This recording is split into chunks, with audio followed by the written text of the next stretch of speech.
Who's Dan? Okay. Oh, thank you very much. A tooth.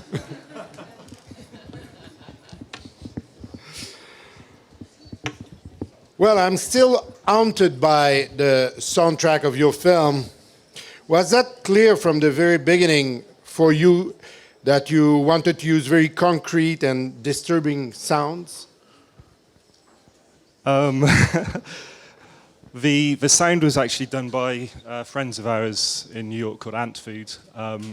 We had a rough idea of what we wanted from the film, and we explained that to them, but that the sound is basically their talent and creativity as it is. We told them we wanted something which you could really feel and would get inside you, but we didn't want it to sort of overly follied. We wanted to have a good touch on it, so they did an excellent job. When we got the sound back and put it with the film, we were just like, this film is so much better now. It was actually when we first heard the sound that we realized that we'd maybe made a horror film by mistake. Your student film, Tom, was a huge success. How many awards? You remember? Oh, I don't remember. I think it was 28. I don't 28. know. And is it hard after you had such a success when you were a student to go forward with another film with professional project after that? We definitely felt a lot of pressure, but this film took us 8 years, so I feel that pressure is off now. Yeah. But we spent a lot of time doing professional commercials and stuff like that, helping to craft our skills. I don't know. I guess also this was written straight away after TOM as well, so we weren't really any worry about the next idea. It was more making it when and how. So that was a lot of pressure. Tom, you live in New York, and Daniel in Budapest. How is it possible to work together? The internet. It's pretty useful sometimes. Yeah? Yeah, pretty much the internet, the cloud computing. I'll do something, send it to Tom. Tom will do something, send it back. We have the same software, so we use Toon Boom to do the rough animation, and both of us could open each other's files, and we cleaned up in Photoshop, so we could quite easily swap between, and then we had a 24-hour workforce. And what was the inspiration for Teeth? We had a lot of ideas playing with teeth while we were writing the student film TOM. And we had a few conversations, saw a few films here and on the festival circuit, and we decided we wanted to make something which had a bit more of a message and it was a bit more mature. So basically our experience on the festival circuit was a big inspiration for us. The actual story is a sort of allegorical tale about misplaced focus or focus for convenience and the consequences of that. And in Britain at the time when we were trying to sort of get funding and stuff, it was when a lot of stuff was being cut. So we basically couldn't get any funding for it, so we had to do it ourselves, which also influenced the writing a little bit. There's a little bit of anger in there, but not too much about that. I think it's Richard E. Grant who did the voice for the film. Yeah. Who did the actor direction? You did it both, or? Yeah, we both were in the room. He was insanely good, so we got him to read it through, and there was lots of stuff we liked, some stuff we didn't. So we gave a little direction. He changed it, then Tom would give a little direction. He'd modify it, but it was very smooth. He's definitely a pro.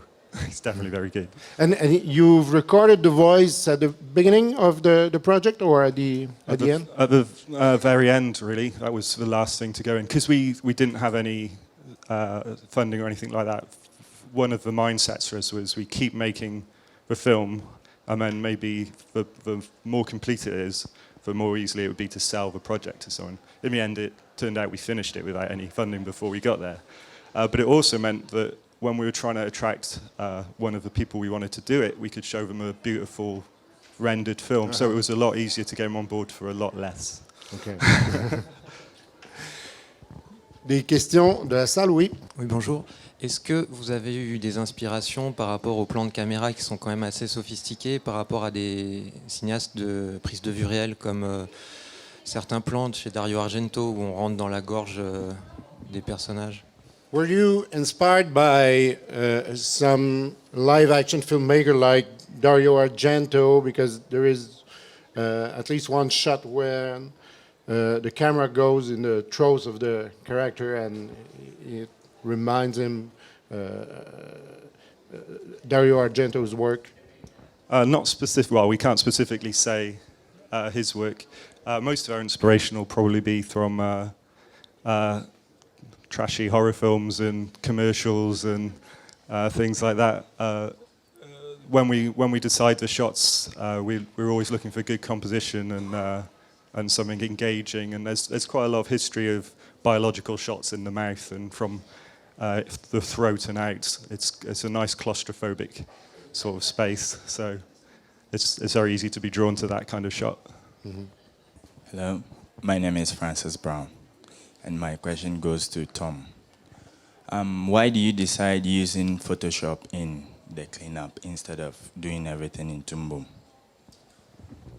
I don't really like the final vector look of Toon Boom, and Photoshop is it can create lots of painterly-like effects, and I just think the final look of Photoshop is better than Toon Boom. I don't know. Yeah, definitely that. And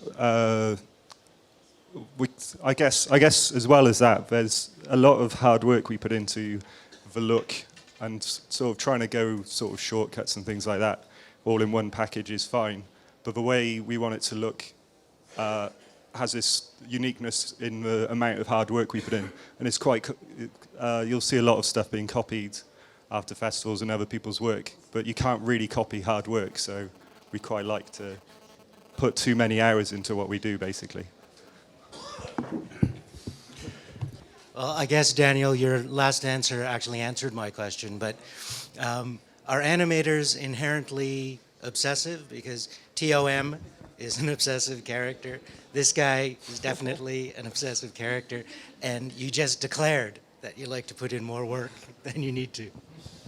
I think that if you're going to spend hundreds of hours doing like one shot, I think some of them took, this one in particular, took 3 weeks to color in. And I think if you're going to spend that much amount of time and be that obsessed with it, then I think you have to have some element of obsessive compulsion. I don't know why Dan gave me the microphone when you started asking this question. I'm not obsessive. I'm a perfectly normal person. It's true, yeah. Daniel, Tom, thank you very much.